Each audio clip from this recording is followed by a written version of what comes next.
নমস্কার, আমি অনুপ্রিয়া চলে এসেছি আপনাদের প্রিয় বিনোদনের খবর নিয়ে।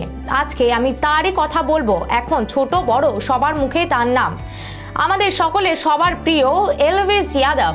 14 দিনের পুলিশি হেফাজতে থাকার কথা এলভিসের, কিন্তু জেলে 24 ঘন্টা কাটানোর আগেই নাকি পুলিশি জেরার মুখে সত্যিটা স্বীকার করে নিলেন তিনি।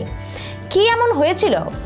রবিবার নয়ডা পুলিশ গ্রেপ্তার করে জনপ্রিয় ইউটিউবার ও বিগ বস OTT 2 এর জয়ী এলভিস যাদবকে।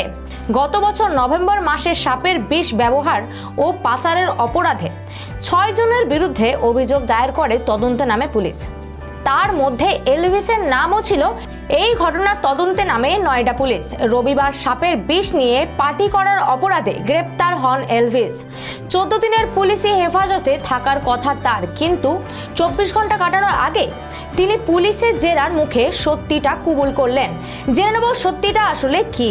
বিগ বস OTT 2 এর বিজয়ী এলভিস নাকি স্বীকার করেছেন যে রেপ পার্টিতে সাপ এবং সাপের বিষের যোগানে মদত দিতেন তিনি। শুধু কি তাই, জিজ্ঞাসাবাদের পর এও স্বীকার করেছেন গত বছর সাপের বিষ সরবরাহের জন্য গ্রেপ্তার হওয়া অন্যান্য অভিযুক্তকে চিনতেন, তাদের সঙ্গে যোগাযোগও রাখতেন। যদিও প্রথমে তার বিরুদ্ধে ওঠা সমস্ত অভিযোগই অস্বীকার করেছিলেন এলভিস। এক স্বেচ্ছাসেবী সংস্থার অভিযোগ পেয়ে গত বছর পুলিশ নয়ডার একটি ব্যাংকুয়েট হলে হানা দিয়ে 5 জন অভিযুক্তকে গ্রেপ্তার করে।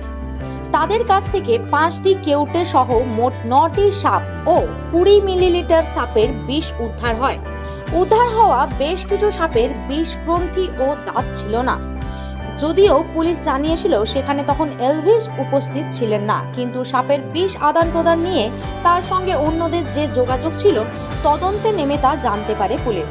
ওই স্বেচ্ছাসেবী সংস্থার চেয়ারপারসন তথা বিজেপি নেত্রী মানেকা গান্ধীও এলভিসকে গ্রেপ্তারের দাবি তোলেন। তবে নিজেকে বরাবরই নির্দোষ বলে দাবি করে এসেছেন এলভিস। অবশেষে গ্রেপ্তারির পর নাকি নিজের মুখেই সত্যিটা স্বীকার করেছেন তিনি।